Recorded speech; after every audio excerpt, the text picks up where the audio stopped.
Do you want to preserve Venezuelan ownership of Citgo? Do you want to have America have a financial stake in it? Like Trump bought what big portion of an Intel company. Do you want to own portions of oil companies?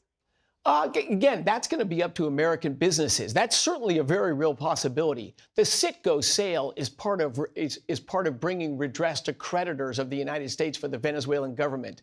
And of course, one of the capital providers in that transaction is a hedge fund provider you just mentioned. There's lots of American investors and American refining entrepreneurs that are involved in that. So to take Venezuelan-owned refineries that are in the United States and legally, through an auction process, transfer them to American owners and American entrepreneurs in the refining business, I think that's fantastic. There's concern about corruption here, though. Will there be Americans installed on these boards? And how do you respond to these allegations that some Trump donors are going to get preferential treatment? I can assure you that is absolutely not the case. Absolutely not the case. Think of what President Trump has done for the American oil and gas industry. He's driven down the price of oil. He's dramatically reduced the profit. There's an oversupply of oil, and now you're going to put more on the market. Exactly. That's not good. That's not good for American oil and gas companies. Because it makes it less profitable for them to actually go and invest in drill, baby, drill. Exactly. Democrats and President Biden are fantastic for American oil and gas companies because they try to restrict the supply to something that's essential to life, which only has one possible impact, which is to drive up prices and grow profitability. So President Trump is no helper to the oil and gas industry. And certainly there's no corruption, preferential placement of people. There's none of that. I can assure you of that. I'm in the center of this. How are you going to decide the contracts? Is the Treasury going to approve the Citgo dominance there in that? That went through a large auction to buy. Are you going to brief to Congress the decisions you're making about which firms get access? Absolutely.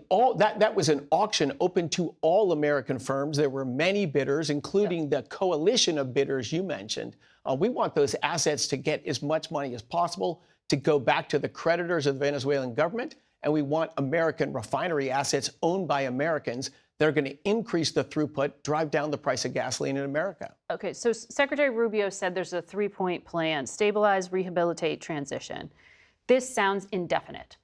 Even when you heard some of those oil executives, Chevron's leadership, they're already in Venezuela, we should say, said it'll take 18 to 24 months to even increase oil production by 50%.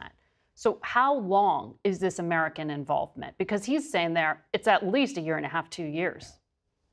They've been there for 100 years, and likely Chevron's going to be there 50 years from now. But the United States government, how long does that role continue? You heard the third part of Rubio's question, which is transition. We want to bring a representative government to the people of Venezuela. I think then you'll see the full sovereignty back to the government of Venezuela. We don't have a legitimate government of Venezuela today. We'd like to move and get there. But America's there. Do you have a timeline? 25 years this country's gone in decline. Yeah. President Trump, out of the box, creative intervention has allowed us to change the game. Yeah. But I don't know the timeline of that. It's not weeks. It's more months. Could be a year or two. Could be more. Okay. Secretary Wright, thank you for your time today.